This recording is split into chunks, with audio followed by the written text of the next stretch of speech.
on your side. NBC 12 News starts with breaking news. A bus packed with college students returning to school after the long holiday weekend flips on the Poway Parkway in Chesterfield. Right now, dozens are in the hospital, including one person now listed in critical condition. And just moments ago, state police confirmed charges have been filed against the bus driver. Live team coverage begins right now. Good evening, I'm Brittany McDonald in the Breaking News Center. And I'm Mike Valerio here on the side of the Poway Parkway in Chesterfield County, where even at this late hour, crews are still working to clean up the scene behind me. Brittany, as you just mentioned, the person behind the wheel of this bus has been charged by VSP with reckless driving. He is 58-year-old Thomas Chidester of Chester, and he is also among those in the hospital tonight. So let's take you back to the video that our crews captured moments after the crash. In total, 34 college students hurt, one in critical condition at this hour. That student being treated at VCU Medical Center, where we'll check in with my colleague Ashley Montfort in a moment. But around 7:15 p.m., the bus is taking kids who just wrapped up their Thanksgiving breaks, who live in the area, and were on their way back to Radford, UVA, and Virginia Tech. Now, this bus is called a Homes Ride bus. A quick check of its website shows that the bus departed Richmond around 6 p.m. to bring those students back to campus, and at some point, taking this sharp turn here onto the Chippenham, the bus flips, the driver loses control, and then a car crashes into the bus. Now, originally, VSP responded to this scene as a mass casualty situation. To be abundantly clear, no fatalities at this hour, but listen to Lieutenant Jason Elmore from Chesterfield Fire talk about why that call was made.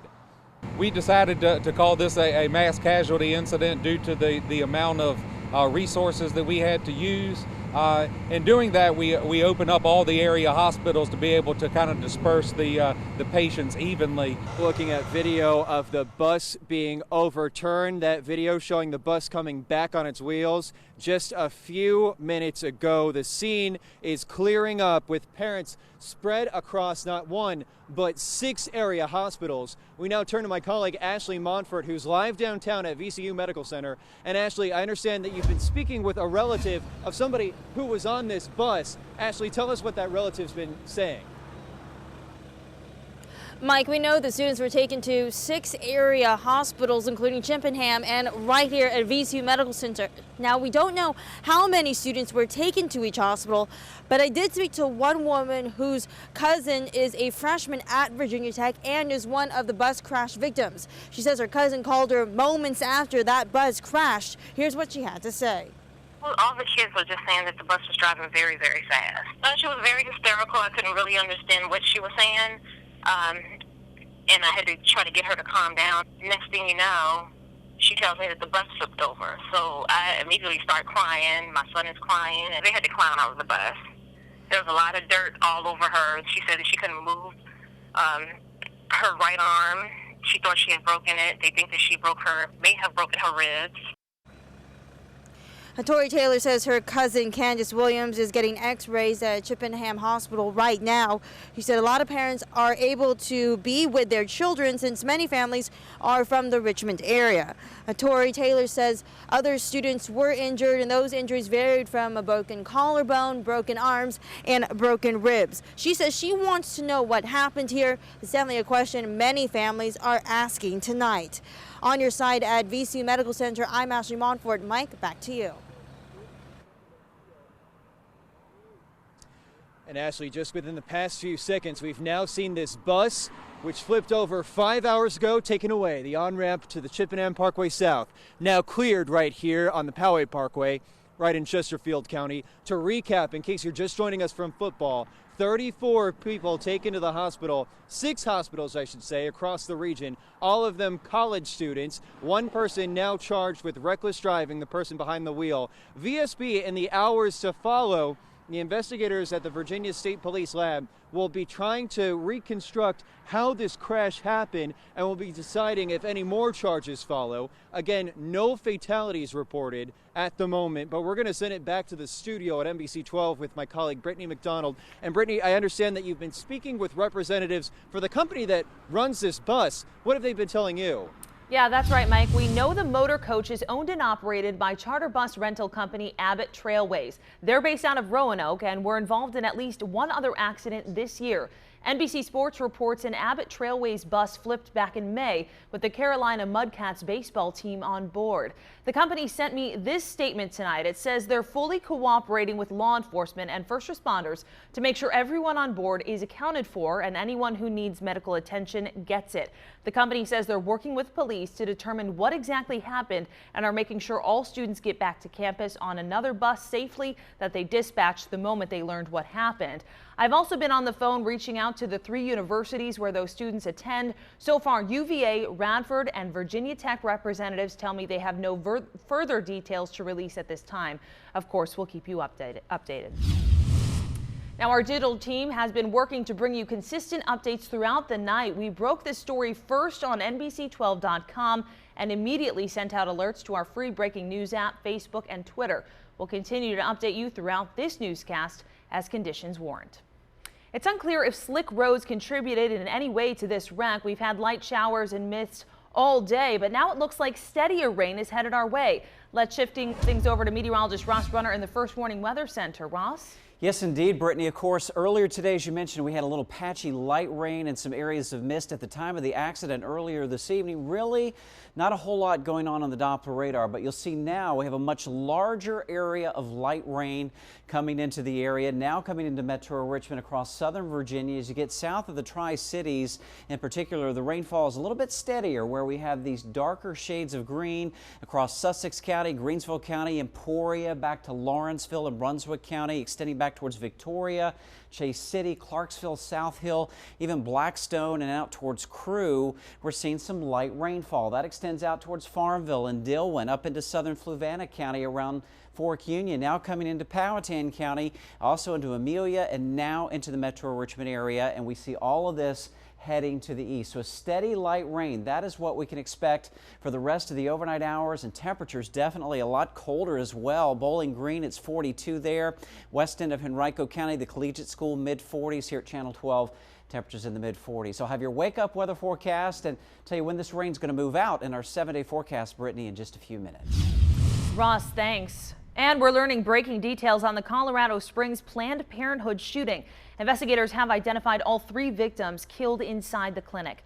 Police say Robert Deere shot and killed 35-year-old Jennifer Markovsky and 29-year-old Carrie Stewart. Stewart is leaving behind his 2 daughters. Jennifer's family says she was at the clinic just supporting a friend.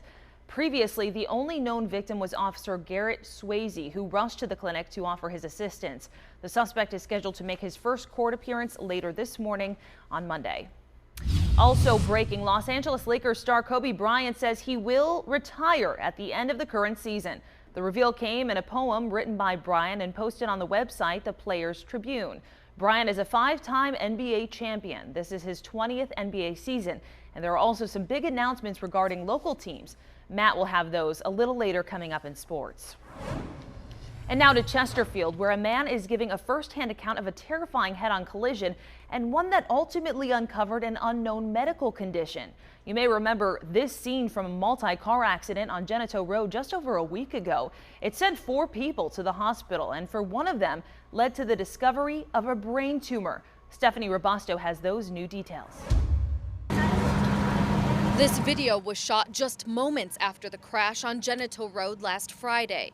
Inside this van was passenger Dylan Kidwell. The guy that was driving, he kind of yelled, and then the car hit us head on. The collision knocked him unconscious. The guys in the van behind us ended up carrying both of us out of the van and laying us down on the road until the ambulance and all that came. It was at the hospital where doctors discovered a hidden health risk. When they did the CT scan, they found the tumor in my brain. A tumor nearly an inch in diameter pushing on his brain. I have to see a neurosurgeon this Thursday, and they said it could be benign, which means that it's nothing, but it could be cancerous as well, and they might have to do surgery on it. With 2 young twins, Kidwell worries about that future diagnosis. It's kind of scary because, I got 2 kids that I gotta be here with. And he cannot work until he is cleared by the doctor.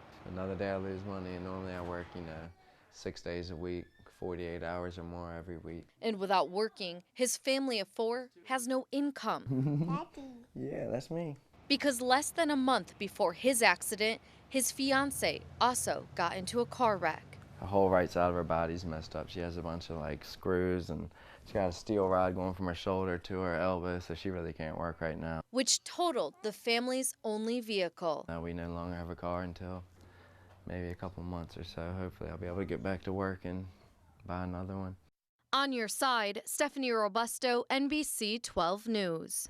Stephanie, thanks. And now to a crime alert, and Richmond police searching for the suspect in a violent assault. Detectives say at about 9:30 Sunday morning, a homeowner confronted the suspect in an alley near his home on West Gray Street. That's when they say that suspect cut the homeowner on the arm and took off running. If you know anything that can help detectives in this case, call Crime Stoppers at 780-1000. Right now in Richmond, the Red Cross is helping a family of 7 after flames ripped through their north side home. Investigators say flames were visible when firefighters arrived on Minor Street just before 7:30 Saturday night. The cause is still unknown. And the search continues tonight for the person responsible for the city's latest homicide. A man's body found in a drainage ditch near the Southwood Apartments on Saturday. Officers were flagged down after someone heard gunshots. Police have not yet identified the victim. And we continue to follow breaking news out of Chesterfield, and we're coming up on 12:30 a.m. And just moments ago, state police cleared the scene of a bus crash on the Powhite, and that sent more than 30 college students to the hospital. At this hour, only one is listed in critical condition. The bus driver has been charged with reckless driving. Once we learn more, we'll pass those details along to you. We're back with more of this late edition of 12 News at 11 in just 2 minutes.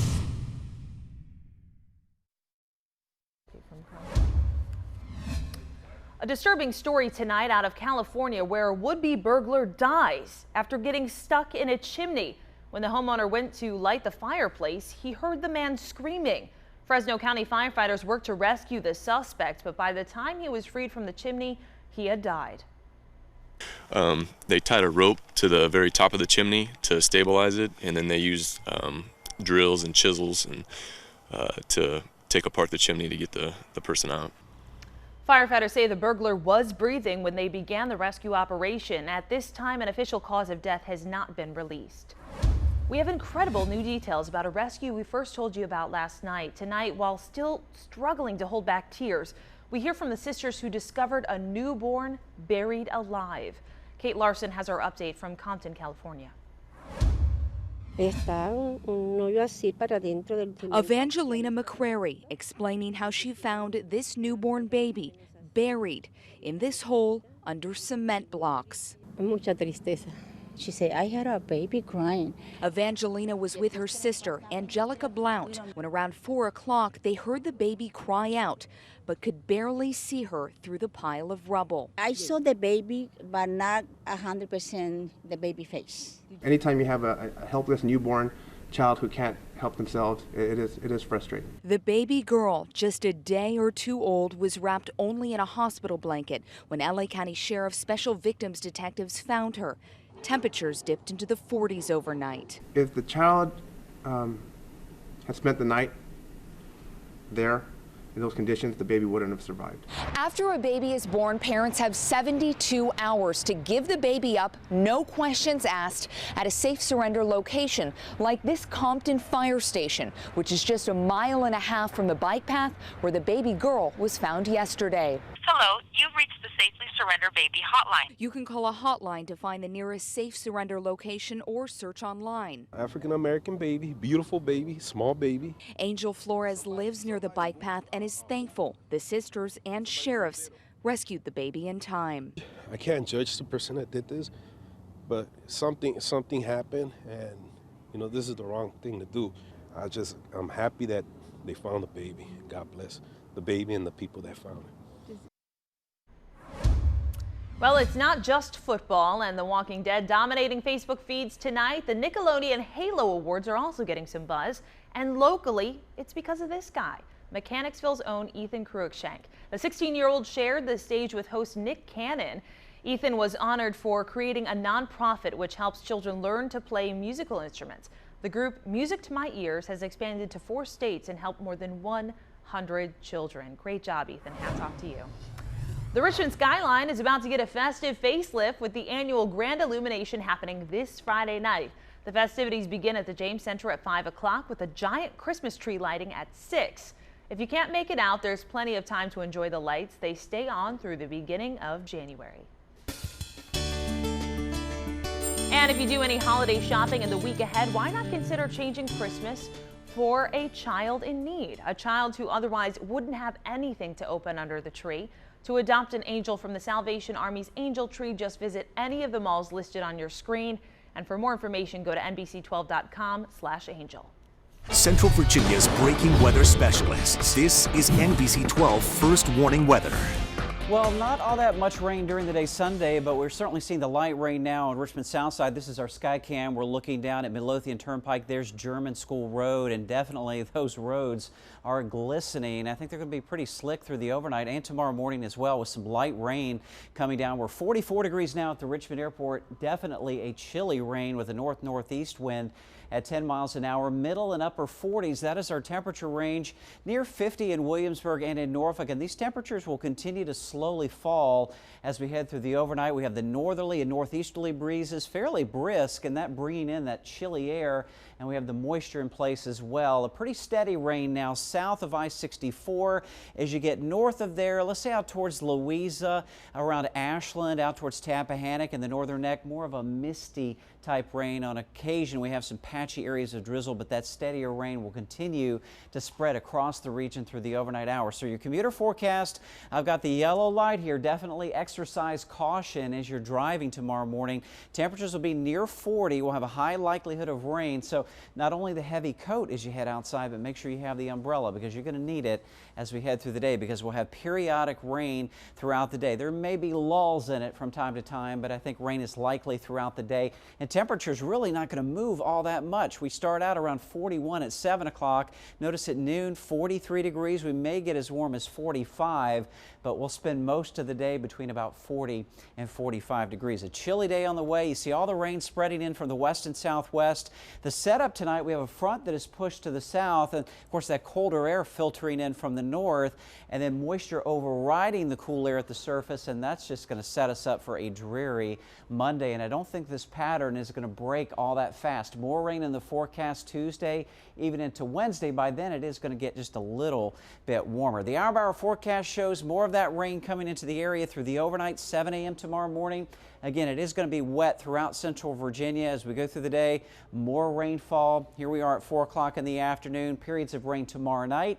We take you to Tuesday morning. More of the same clouds and some rainfall. There may be a lull in the rain, at least for a time, on Tuesday afternoon, but more comes in by Tuesday night. Wednesday morning, yet again, we're starting with rainfall, but that's going to move out in the afternoon on Wednesday, and then by Wednesday night, skies will clear and we're back to sunshine, and I think several days of sunshine as we head into next weekend. So rainfall tomorrow, a chilly rain at that, a high only in the mid-40s, a little bit warmer for Tuesday at 54, 62 on Wednesday, mainly some morning rain. It should move out in the afternoon, and then look at all the sunshine. We'll really be ready for it, I think, Thursday, Friday, Saturday, and Sunday. Highs by then in the 50s. Overnight lows will be a little bit more chilly because skies will be clear at night. We'll drop down into the 30s.